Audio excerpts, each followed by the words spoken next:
Hey, what's going on, guys? So I understand that this is, more of a tech tip video right here, but that's the intent. This is J-board gaming and tech tips, right? So it's about time I start getting into some tech. Um, so first off, this video is about what you can do with your old laptop components, or let's say you have an old laptop and you want to squeeze some more time out of it. One of the best ways to do that is going to be, of course, getting some more memory in there, um, at least a terabyte, 2 terabytes, something like that.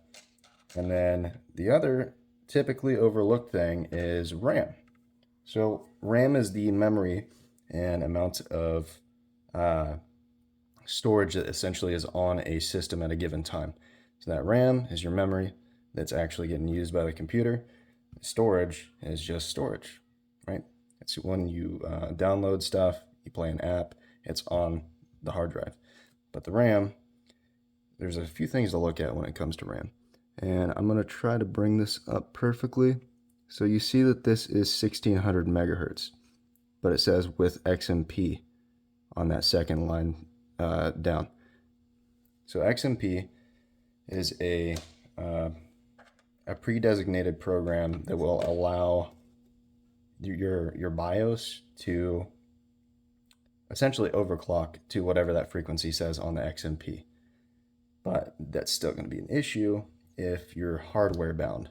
And what I mean by that is if the components that make up your laptop or your PC can't actually handle that high of a frequency, it's not going to allow it.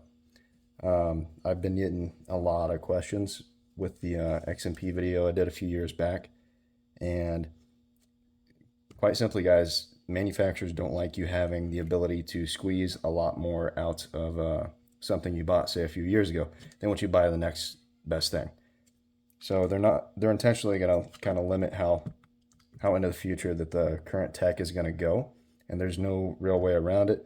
But you can upgrade your to an SSD, solid state hard drive, and you can upgrade your RAM. The two things to look for. Again, make sure that this, whatever laptop you have, look into it, see what frequency it can actually handle, and then see how much memory it can handle as well, because you want to go with the largest stick that you can get memory-wise, because that's going to result in the longest amounts of time and years that you can actually draw this thing out.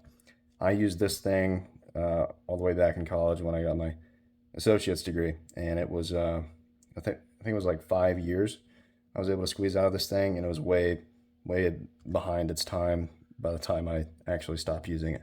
But I got a solid state hard drive, and then I got I believe it was a 16 gigabyte 1600 megahertz RAM chip, and I was able to squeeze a couple more years out of it. Anyway, that pretty much wraps it up. If you guys have questions, certainly leave a comment. And yeah, I'll keep putting out content as I come up with stuff to actually put out. I don't want to waste you guys' time too much.